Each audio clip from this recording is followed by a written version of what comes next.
What's up, guys? June here, and as most of you probably know, I am hunting the insane final boss title. I'm currently working on the Caliphate Queen pet at the moment, and I thought I might just throw together a quick video with some tips for the queen.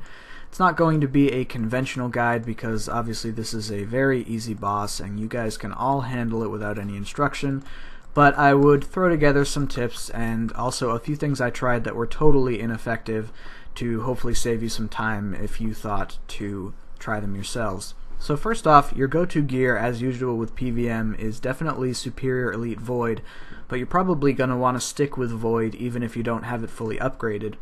Reasons for this, first off, is that you have to melee the first form and then you can't melee the second form of the Caliphate Queen, so it saves you a little bit of effort having to switch between all these different pieces of gear. But also on top of that, even though the Caliphate Queen's a particularly low-level boss, she has pretty formidable defense, and you're not going to hit 100% of the time, even with level 90 weapons and overloads and turmoil. So, some other things you definitely want to bring with you. Enhanced Excalibur is a great one. You should be able to stay at full health most of the time just using Soul Split, but occasionally she'll get a lucky streak of hits in, or maybe you get a little bit lazy with DPS, and Enhanced Excalibur is a great way to stay at full health. And also, you definitely want to bring your Spring Cleaner if you have it, or if not, a Yak with Scrolls. You can't bring Alks because generally you're going to want to use an instance, and you can't Alk in the instance. So she drops a ton of rune items, and she drops them 2 at a time. So if you don't have one of those 2 methods, you're really going to get a very cluttered inventory very fast, unless you just want to leave them on the ground, but I have no reason to think that any of you are that psychotic. So if you are using a fast spawn instance, you can stall your adrenaline between kills just by using Anticipation, Freedom, and either Surge or Escape once, about 8 seconds between. And you definitely want to do this.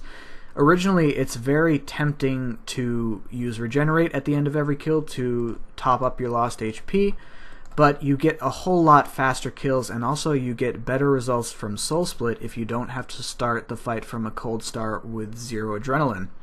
So even though you may not be at full HP and you may be really tempted to go for that Regenerate button, don't do it.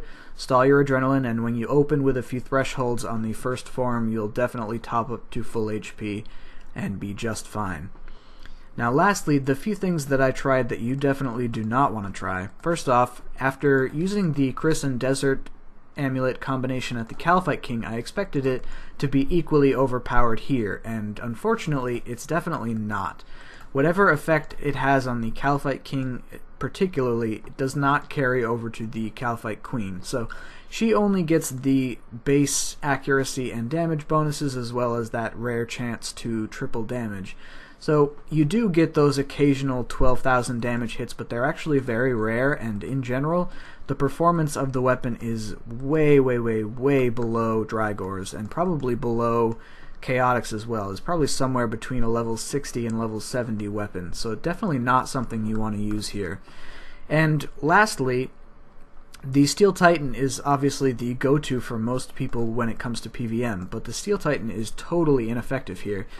It is capable of hitting through the prayers that the Caliphate Queen uses, so even its ranged attack can strike the first form, for example, but for some reason it has absolutely poor damage. Even if you're using scrolls and you're expecting to see 4 1000 damage hits, you're going to see 1 hit and it's going to be something like 400 damage. So it's not even really worth the money that you have to spend on scrolls, which are a little bit high at the moment. It's totally not worth bringing. So, bring a Yak or something with some extra supplies to extend your trip, or something else instead. That's really all I had to say about the Caliphate Queen. This is an easy encounter, and I know you guys can handle it. If you're hunting the pet, I wish you good luck, and I will see you in my next video. Take care, guys.